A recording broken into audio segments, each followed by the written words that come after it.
அனைவருக்கும் வணக்கம். நம்மோடு இணைந்திருக்கிறார் நாமக்கல் லோகேந்திரன் அவர்கள். வணக்கம் சார். வணக்கம் சார், இப்போ நம்ம என்ன பேச போகிறோம்னா, நேற்று ஃபுல்லாக தமிழகம் ஃபுல்லாக பரபரப்புகளை பண்ணது முதல்வர் கொடுத்த 5000 தான். அதாவது சடனாக இதை மக்களோட அக்கௌண்ட்டில் க்ரியேட் பண்ணிவிட்டு ஒரு வீடியோ போடுறாரு. அந்த வீடியோவில் நாங்கள் உரிமை தொகை கொடுத்துட்டோம் அப்படின்னு தெளிவாக பேசுகிறாரு. இது வரும் 2026 தேர்தலை முன்னிட்டு தான் திமுக அந்த நிலைப்பாட்டை கையில் எடுத்திருக்கா? உண்மை இதுதாங்க. திமுக ஏற்கனவே தோல்வி பயம் ஏற்பட்டு விட்டது. தமிழக முதலமைச்சர் கடந்த முறையே ஒவ்வொரு கிராமமாக சென்று ஒவ்வொரு பெண்களிடம் பல்வேறு வாக்குறுதிகள், கிராமப்புறத்தில் அவர்கள் கிராம சபை கூட்டங்கள் நடைபெறுவது போன்று மனுக்களை வாங்கினார்கள். குறிப்பாக பெண்கள், நீங்கள் வைத்திருக்கும் நகைகளை வங்கியில் வையுங்கள், கூட்டுறவு சொசைட்டியில் வையுங்கள், உங்களுக்கு தள்ளுபடியாகும் என்று சொன்னார்கள். மேலும் விவசாய பயிர்களின் தள்ளுபடியாகும், கல்விக்கடன் தள்ளுபடியாகும் என்று பெண்களுக்கு மாதம் 1000 ரூபாய் கொடுப்போம் என்று கூறினார்கள். ஆனால் இவர்கள் அந்த வாக்குறுதிகளை நிறைவேற்ற முடியவில்லை. 2 வருடங்கள் கழித்து 2.5 வருடங்கள் கழித்து பாராளுமன்ற தேர்தல் வருகின்ற சமயத்தில் கொஞ்சம் நிதியை வழங்கினார்கள். இப்பொழுது நேற்றும் 5000 ரூபாய் கொடுத்து அவர் காணொலி காட்சி மூலமாக மக்களிடம் பேசினார். அதில் குறிப்பாக 2000 ரூபாய் இந்த கோடை காலத்தில் நான் வழங்குகிறேன் அப்படின்னு சொன்னார். இந்த கோடை காலம் இந்த 4 வருடமாக இவருக்கு தெரியவில்லை என்றால் இப்போதான் இந்த கோடை காலத்துக்கு 2000 கொடுக்குறாங்களா? இந்த 4 வருஷமாக இந்த கோடை காலத்துக்கு கொடுக்க வேண்டிய 8000 எங்கே போச்சு? ஏன் இப்படி மக்களை தொடர்ந்து இவர் பொய்யான வாக்குறுதிகளையும் மக்களை ஏமாற்றி வருகிறார் என்று தெரியவில்லை. பெண்களுக்கு உரிமை தொகை என்று சொல்கிறார்கள். குறிப்பாக 1,30,00,000 பெண்களுக்கு கொடுத்தனர். ஆனால் தமிழகத்தில் சுமார் 3 கோடி பெண்கள் உள்ளார்கள். அவர்களுக்கு ஏன் கொடுக்கவில்லை? பெண்களுக்கு முதல் பாதுகாப்பு வழங்குவதற்கு தமிழக முதல்வர் நடவடிக்கை எடுக்க வேண்டும். குறிப்பாக 5 வயது முதல் 70 வயது பெண்களுக்கு பல்வேறு பாலியல் துன்புறுத்தல்கள், இது போன்ற எண்ணற்ற குற்றங்கள் தமிழகத்தில் நடைபெற்றுள்ளது. பல்வேறு வழக்குகள் பதியப்பட்டுள்ளது. இதற்கு முதலமைச்சர் தனி கவனம் செலுத்தவில்லை.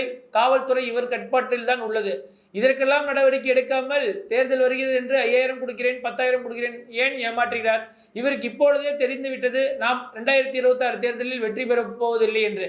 அதனால் பெண்களை 5000 கொடுத்து ஏமாற்றி விடுகிறார். இது வன்மையாக நாங்கள் மீதி உள்ள 28 மாதங்களுக்கும் 28,000 ரூபாய் உடனடியாக கொடுக்க வேண்டும் என்று நாங்கள் இந்த தருவாயில் அவரை வலியுறுத்துகிறோம். ஓகே சார், நீங்கள் இப்போ சொல்கிறீங்க. ஆனால் திமுக தரப்போ சரி, இல்லை முதல்வரே சரி, என்ன சொல்கிறாங்கன்னா, இப்போ கூட்டணி கட்சியே எடுத்துக்கிட்டோம்னா கூட எல்லாருமே பாராட்டுறாங்க. 5000 கொடுத்து முதல்வர் பெரிய சாதனை பண்ணிட்டாரு, அதிகாரத்தையே அவர் உடைச்சிருக்காரு, பாஜகவால் இங்கே எதுவுமே செய்ய முடியாதுன்ற ஒரு கருத்தை சொல்கிறாங்களே, இது ஏன் இந்த மாதிரி ஒரு நிலைப்பாடு இங்கே உருவாகுது? அவ்வப்பொழுது முதலமைச்சர் சொல்கிறார், மத்திய அரசில் இருந்து வரும் நிதியை இவர்களுக்கு சரியாக வருவதில்லை, நாங்கள் திருப்பி பல்வேறு திட்டங்களுக்கு வெளியே அந்த நிதியை அனுப்புகிறார். நேற்று 6400 கோடி ரூபாய் எப்படி உடனடியாக கொடுக்க முடிந்தது? மத்திய அரசாங்கத்தில் இருந்து வரும் நிதியா இருக்கட்டும், இங்க இருக்கும் வருவாயா இருக்கட்டும், எண்ணற்ற திட்டங்களுக்கு கொடுக்கப்படுகிற நிதியிலிருந்து நேற்று 6500 கோடி ரூபாய் கொடுத்துள்ளார்கள். இந்த நிதியை அவர்கள் உடனடியாக மக்களுக்கு பல்வேறு நலத்திட்டங்களுக்கு பயன்படுத்தி இருக்கலாம். ஆனால் இது போன்று மக்களை ஏமாற்றம் செய்வதில் இவர்கள் ஈடுபட்டு வருகிறார்கள். குறிப்பாக தமிழகத்தில் சுமார் 10,000 கோடி நிதி தமிழகத்தில் இருந்து டெல்லிக்கு சென்றுள்ளது. ஆகையால் நிதி வரவில்லை என்றால் நிதி இல்லை என்று, பற்றாக்குறை என்று சொல்வதெல்லாம் பொய்யான காரியம். அதனால் இந்த நிதியை வைத்துதான் அவர்கள் பயன்படுத்தி வருகிறார்கள். இவர்களுக்கு இந்த உரிமை தொகையும் வழங்கப்பட்டு வருகிறது. ஓகே பிரதர், இப்போ இவ்வளோ விஷயம் சொல்லியிருக்கீங்க. இந்த 5000ன்றது இப்போ தமிழக அரசியலில் இப்போ பூதாகரமாக வெடிக்கிற இந்த சமயத்தில் நேற்று விஜய் இந்த மீட்டிங்கில் பேசப்போ என்ன சொல்லியிருக்காருன்னா, காசு எவ்வளோ கொடுத்தாலும் நீங்கள் அதை வாங்கிட்டு அவங்களோட காதில் விசில் ஊதுங்க அப்படின்னு சொல்லியிருக்காரு. இது இப்போ திமுக மறைமுகமாக சொல்கிற மாதிரி நேரடியாகவே தாக்கியிருக்காரு. இது என்ன மாதிரி நிலைப்பாட்டில் விஜய் இருக்கார் இப்போ? சார், முதல்ல திமுக தோல்வி பயம் ஏற்பட்டு விட்டது. தவகவும் வெற்றி பெறுவது, விஜயும் வெற்றி பெறுவது என்று தெரியவில்லை. இளைஞர்கள் பல்வேறு பகுதியில் அவர் விஜயை பார்த்து ஒரு நடிகர் என்ற முறையில் தான் இளைஞர்கள் கூட்டம் வந்து கொண்டிருக்கிறது. அவர்களிடம் எந்த சித்தாந்தம், குறிக்கோள் எதுவும் இல்லை. அதனால் அவர்கள் கொடுத்த அந்த 5000 பெண்கள் வாங்கிக் கொள்வார்கள். ஆனால் உண்மையில் இந்த தேசத்துக்கும் பாரத பிரதமர் எண்ணற்ற திட்டங்கள், குறிப்பாக கருவுற்ற பெண்கள் இருந்து கல்லறை போகின்றும் எண்ணற்ற திட்டங்களை பாரத பிரதமர் வழங்கி கொண்டிருக்கிறார்கள். ஆனால் வருகின்ற காலங்களில் மத்திய அரசு வழங்கும் திட்டங்களை நேரடியாக ஒவ்வொரு பயனாளிகளுக்கும் சென்றடைவதுதான் பாரத பிரதமர் கடந்த 11 வருடங்களாக செயல்பட்டு வருகிறார். இது போன்று மக்கள் சிந்தித்து பார்ப்பார்கள், பெண்களும் சிந்தித்து பார்ப்பார்கள். குறிப்பாக இந்த உஜ்வாலா சிலிண்டர், இந்த கேஸ் இணைப்பு கூட இன்னைக்கு 850 ரூபா 900 ரூபா சொல்றாங்க. ஆனால் பாரத பிரதமர் உஜ்வாலா சிலிண்டர் வச்சிருக்கவங்களுக்கு 545 ரூபா தான், வெறும் 500 ரூபா தான் அவங்களுக்கு சிலிண்டரோட ரேட்டு. இது போன்ற திட்டங்களை பாரத பிரதமர் வழங்கி கொண்டிருக்கிறார்கள். குறிப்பாக ஒவ்வொரு வீடுகளுக்கும் குடிநீர் இணைப்பு வழங்கியுள்ளார்கள். அவர்களுக்கு 24 மணி நேரம் தண்ணீர் கிடைப்பதற்கு ஜல்ஜீவன் திட்டத்தின் கீழ் தண்ணீர் வழங்கி வருகிறார்கள். ரேஷன் கடையில் கரீப் கல்யாண் அன்ன யோஜனா திட்டத்தில் அனைவருக்கும் உணவு, சர்க்கரை, சீமெண்ணெய் போன்ற கோதுமை போன்ற பொருட்களை வழங்கி வருவது பாரத பிரதமர் மத்திய அரசாங்கம் தான் என்று பெண்கள் நினைத்து பார்த்து கொண்டிருக்கிறார்கள். வருங்காலங்களில் அவர்களுக்கு காப்பீடாக இருக்கட்டும், விபத்து காப்பீடாக இருக்கட்டும், ஆயுள் காப்பீடாக இருக்கட்டும், அனைத்தும் வழங்குவது பாரத பிரதமரின் மத்திய அரசாங்கம் தான் என்று பெண்கள் நன்கு உணர்ந்திருக்கிறார்கள். குறிப்பாக சென்னை பகுதிகளில் சாலையோர வியாபாரிகளுக்கும் மாதம் 15,000 ரூபாய், இரண்டாவது முறையாக அவர்கள் கட்டினா 25,000 ரூபாய், சுமார் 1 லட்சம் பயனாளிகள் பயன்பெற்றுள்ளார்கள். தமிழகம் முழுவதும் சுமார் 5 லட்சம் பயனாளிகள் பயன்பெற்று வருகிறார். பெண்கள் குறிப்பாக பாரத பிரதமர் வழங்கும் திட்டங்களை நினைத்து பார்த்து தேசிய ஜனநாயக கூட்டணிக்கு வாக்களிப்பார்கள் என்று முழு நம்பிக்கை எங்களுக்கு உள்ளது. இப்போ கடைசியாக ஒரு கேள்வி.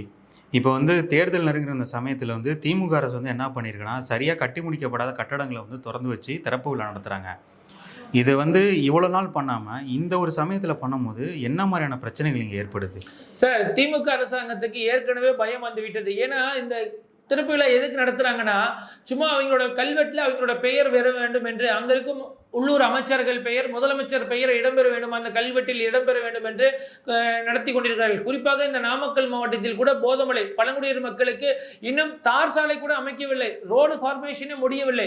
சுமார் இது நபார்டு வங்கி 118 கோடி கடன் வழங்கப்பட்டோம். அதை அந்த நிதியிலிருந்து இவர்கள் செயல்பட்டு இவர்கள் திறப்பு விழா நடத்துகிறார்கள். எதற்கென்றால் இவர்கள் கல்வெட்டில் பெயர் வர வேண்டும், இவர்கள் அந்த இடத்தில் மக்களிடம் பூமி பூஜை செய்ய வேண்டும் என்று பெயர் எடுத்து வருகிறார்கள், திறப்பு விழா நடத்த வேண்டும். குறிப்பாக மிக முக்கியமான விஷயம், இந்த மகளிர் சுய உதவி குழு ஒவ்வொரு மாவட்டத்திலும் சிறப்பாக செயல்பட்டு வருகிறது. அவர்களுக்கு ஒரு சுமார் 15 திட்டங்களை, மத்திய அரசு திட்டங்களை ஒவ்வொரு கிராமத்திலும் எடுத்து செல்கிறார்கள். ஆனால் இங்கிருக்கும் முதலமைச்சர் அவர்கள் அவருடைய புகைப்படத்தை போட்டு அவர்கள் ஒப்பந்த ஊழியர்களுக்கு அவருடைய அடையாள அட்டையை கொடுத்து வருகிறார்கள். இது வன்மையாக கண்டிக்கத்தக்க செயல். ஏன் சொல்கிறோம் என்றால், அவர்கள் ஒப்பந்த ஊழியர்கள் அவருக்கு எந்த அடிப்படையில் முதலமைச்சர் புகைப்படத்தை பதிவிட்டு எதுக்கு அட்டை வழங்க வேண்டும்? நேற்று கூட இங்க நாமக்கல் மாவட்டத்தில் சுமார் 10,000 பெண்களுக்கு வழங்கினார்கள்.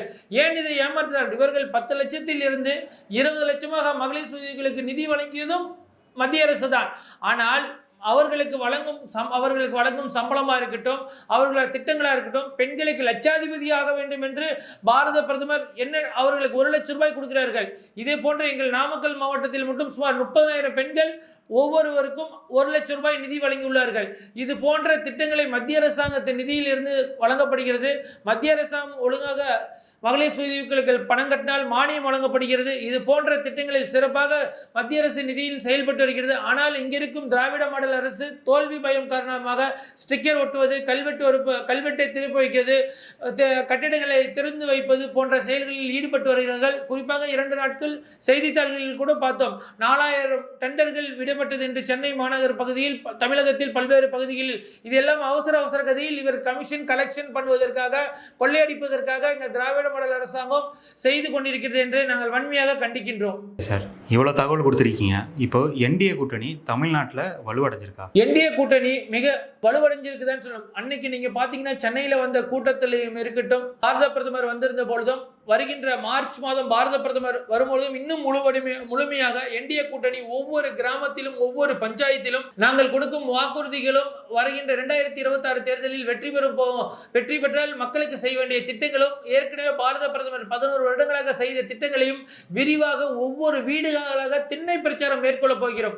வருங்காலங்களில் பாரதிய ஜனதா கட்சியும் தேர்தலை மையமாக வைத்து மட்டுமில்லாமல் தெருமுனை பிரச்சாரங்களை எடுத்து சொல்ல போகிறோம். பட்ஜெட்டில் கொடுக்கப்பட்ட திட்டங்களாக இருக்கட்டும், அந்த உள்ளூர் பிரச்சனைகள், அடிப்படை பிரச்சனைகள், தண்ணீர் வசதியாக இருக்கட்டும், தெருவிளக்காக இருக்கட்டும், சாலை வசதியாக இருக்கட்டும், அந்த 100 நாள் வேலை வாய்ப்பு திட்டமாக இருக்கட்டும். குறிப்பாக இந்த 100 நாள் வேலை வாய்ப்பு திட்டத்தில் மத்திய அரசாங்கம் 125 நாட்களாக உயர்த்தது மட்டுமில்லாமல் அவர்களுக்கு 336 ரூபாய் சம்பளம் வழங்கப்படுகின்றது போன்ற திட்டங்களில் அடிப்படை கிராம மக்களுக்கும் பஞ்சாயத்து வாரியாக நாங்கள் எடுத்து செல்வதாக தீர்மானித்துள்ளோம்.